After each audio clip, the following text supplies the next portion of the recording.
Of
Thank you so very much, ladies. Again, we're going to be able to enjoy that throughout the month of May as we are celebrating the month of Mother's Day, and our ladies will continue to fill the choir on Sunday mornings. Let's turn together this morning to 1 Samuel, going to the Old Testament, 1 Samuel. We're going to be in chapter 17 this morning. 1 Samuel 17, and you can go ahead and go to verse 41. We often refer to the problems and the difficulties and the hardships and the obstacles that we face in life, often refer to them as Goliaths.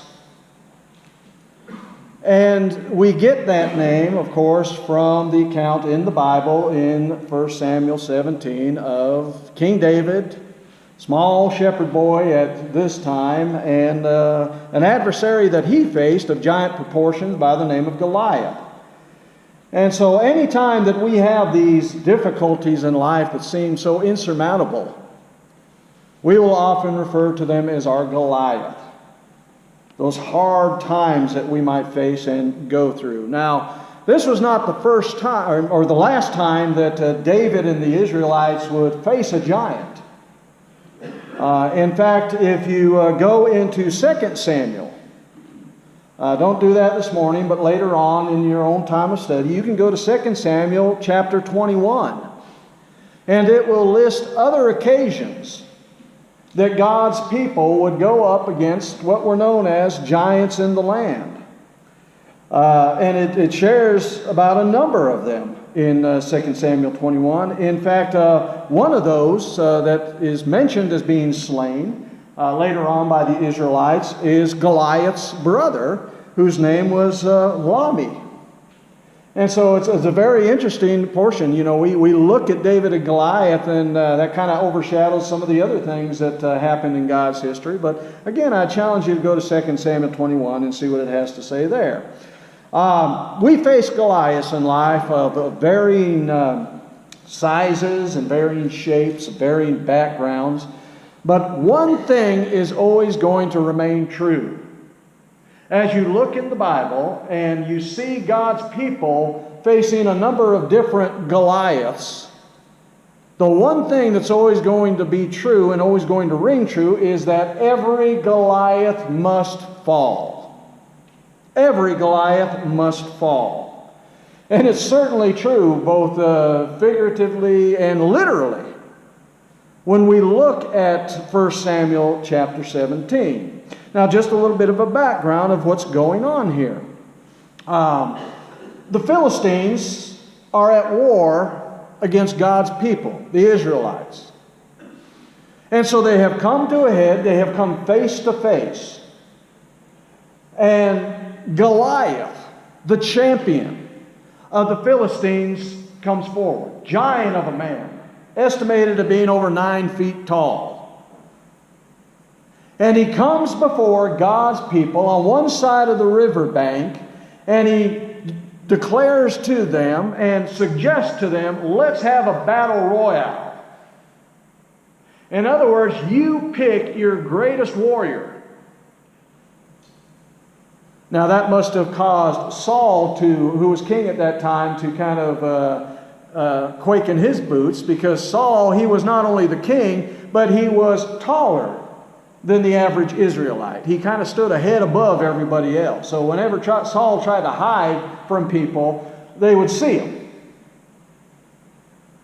And so, you know, for most of the soldiers, that role would fall to the king, fall to Saul. You know, let's have the giant among us face the giant among them. Well, Saul didn't like that idea too much. So there was absolutely no one, Saul or any of his warriors, that wanted to go one-on-one against Goliath. And so every day Goliath would come forward. He would issue the same challenge. He would make fun of the Israelites. He would make fun of their God because nobody wanted to face him.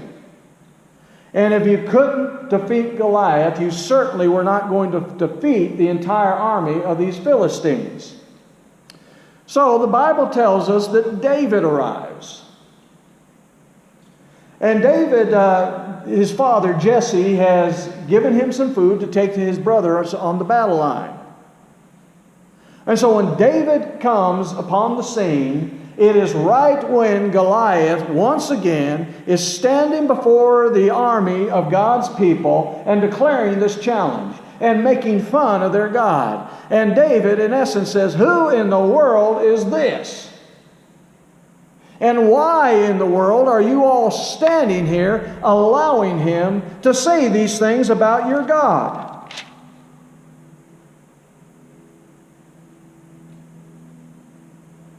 And he hears these threats.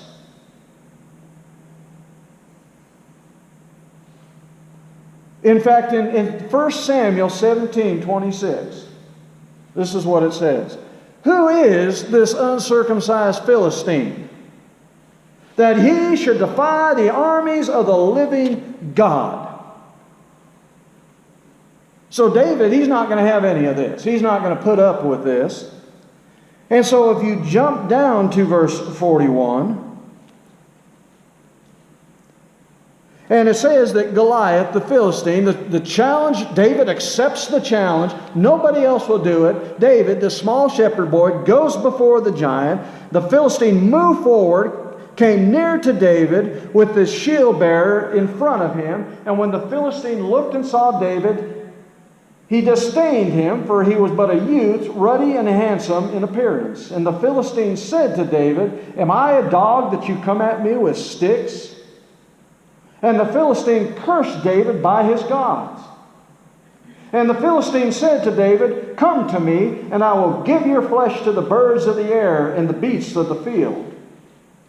Then David said to the Philistine, "You came to me with a sword and a spear and with a javelin, but I come to you in the name of the Lord of hosts, the God of the armies of Israel, whom you have defied. This day the Lord will deliver you into my hand, and I will strike you down and cut off your head, and I will give the dead bodies of the host of the Philistines this day to the birds of the air and to the wild beasts of the earth, that all the earth may know that there is a God in Israel, and that all this assembly may know that the Lord saves not with sword and spear, but the battle is the Lord's, and he will give you into our hand." And when the Philistine arose and drew near to meet David, David ran quickly toward the battle line to meet the Philistine.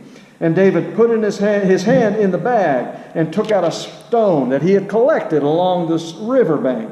And he put it in the sling that he carried with him and struck the Philistine on his forehead. The stone sank into his forehead. He fell on his face to the ground. So David prevailed over the Philistine with a sling and with a stone, and struck the Philistine and killed him. And there was no sword in the hand of David. Then David ran and stood over the Philistine and took his sword and drew it out of his sheath and killed him and cut off his head with it. And when the Philistines saw that their champion was dead, they fled. David faced the Goliath of his life, and Goliath fell. Now, as I said, this isn't the last time. There are a number of occasions that God's people would face literal giants. But there were other occasions that they would face other giants in their lives that we would term and that we might call Goliaths. One such time is found in 2 Chronicles chapter 20. A man by the name of Jehoshaphat, he becomes king of Judah. And one of the first things that Jehoshaphat is going to face, this man of God, this leader of God's people, one of the first things that he is going to face is this great multitude that is going to come out of Edom in order to conquer God's people.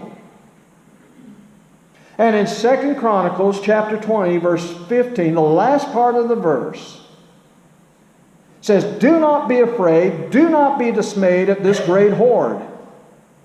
For the battle is not yours, but God's."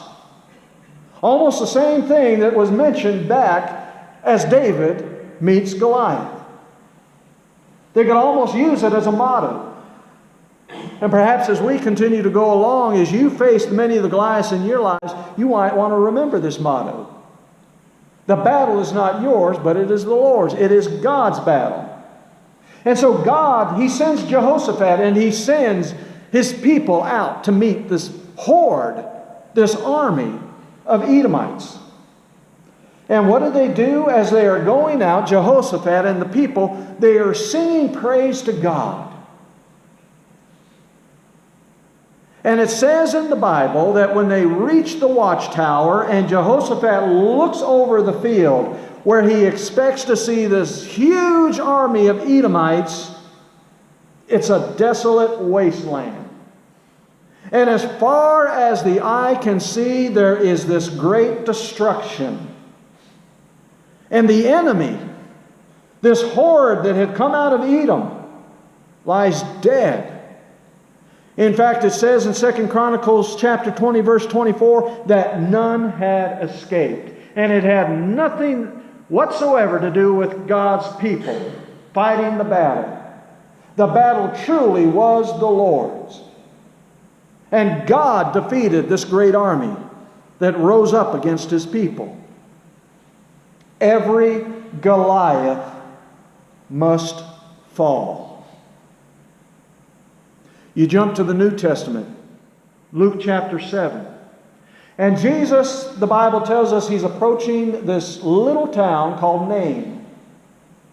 And as Jesus is going into Nain, there is a funeral procession that is going out of the city. So as Jesus and His disciples and His followers are going in, this funeral is coming out. And there is this widow that is following the body that is being carried. Now, a widow, of course, she has lost her husband. And now she has lost her only young son. So she has nothing. She's desolate. It is the Goliath in her life that she has come up against and that she is now facing. And Jesus, He approaches the body of this young man. And He says in Luke 7, the last part of verse 14, Jesus says, "Young man, I say to you, arise." And at that very moment, immediately, this young man rises up from the dead. And it says in the Bible that the people, as they are witnessing this, as they are watching it, they're fearful. They recognize a great power at work here. But even in the instant that they are fearful, the Bible also says that they glorify God. Every Goliath must fall. David, King Jehoshaphat, and this nameless widow from a city in Nain. Each one faced a Goliath in his or her life. And each Goliath, notice the word, must fall. In 2 Corinthians chapter 12, we have a man by the name of Paul, this great missionary of God, who is going about proclaiming the good news of Jesus Christ as he goes from city to city. He begins these churches. And he started one in the city of Corinth. And he took occasion one time to write back to this church, to heard some things going on at the church that weren't exactly, he knew how God wanted it to go, so he needed to address them, and so he writes the church. And Paul, in his letter, not only addresses some of the things that are happening in the church, but he addresses some of the things that are happening in his life personally. And it says in 2 Corinthians chapter 12 that Paul identifies this, what is called a thorn in the flesh. It is an affliction of unknown origin, unknown identification. We really don't know what this thorn in the flesh was that Paul was dealing with.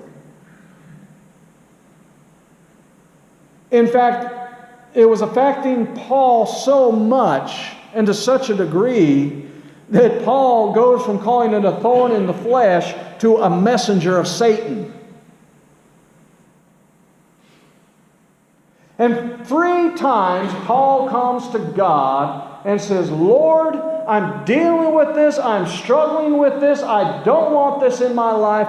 God, please remove it. 3 times. This was Paul's Goliath. Take it away, God. And in 2 Corinthians chapter 12, verse 9, it says, But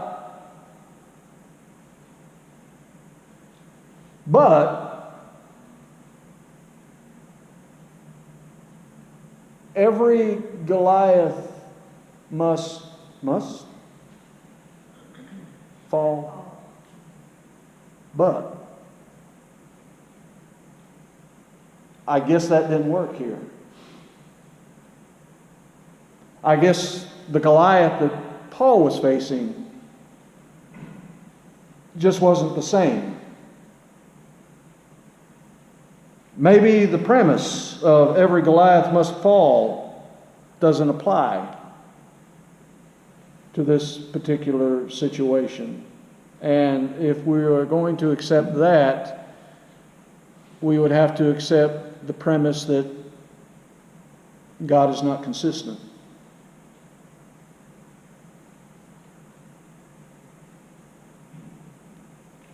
Or maybe something different is going on here. Maybe something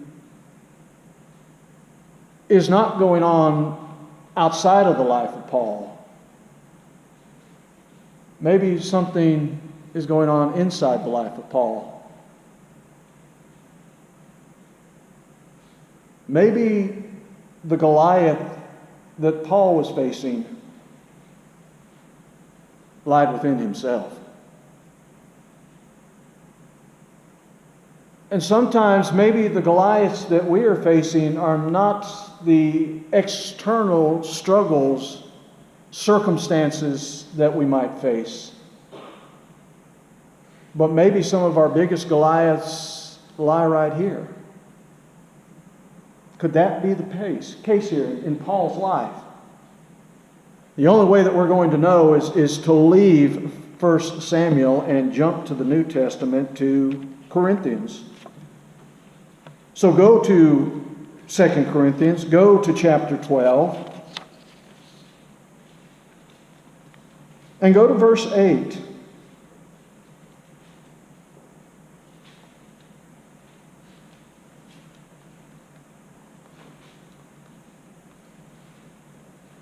And here it says, Paul, 3 times Paul said, I pleaded with the Lord about this Goliath in his life.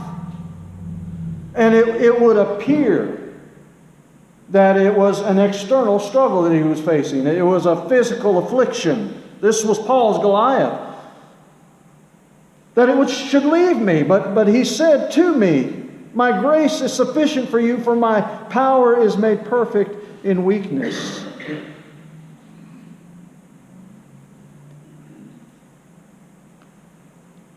So if it's not external, if it's not the thorn in the flesh that is Paul's Goliath, what is it? What is the Goliath that's at play here?